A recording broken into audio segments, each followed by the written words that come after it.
daming nagre-request sa akin ng house tour para daw sa mere-recommend kong housing projects sa Cavite.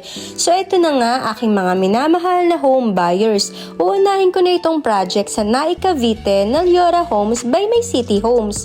Sobrang napabilib ako sa project na ito dahil maliban sa kagandahan ng location nito na malapit lang sa poblasyon ng Naik Cavite na walking distance lang sa schools, fast food at mga groceries ay complete amenities pa dito gaya ng swimming pool, clubhouse at playground. Ang lawak na magiging garahe mo dito kasya kahit SUV type.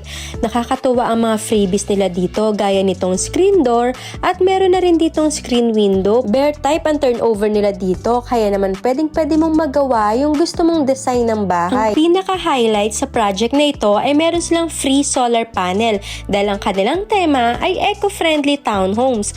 Makakatipid ka up to 30% sa Meralco bill mo. Meron din sila ditong free na 2 water tank kaya naman makakasave ka up to 30% ng water bill mo. Bongga, diba? Provision ito for 2 bedrooms. May mga markings na as your guide kapag magpapagawa ka na someday. Meron itong minimum lot size na 50 square meters at ang floor area naman nito ay 44 square meters. Interesado ka na ba dito kay Leora Homes? Paki-message mo na ako ngayon at tutulungan kitang magkabahay na. See you!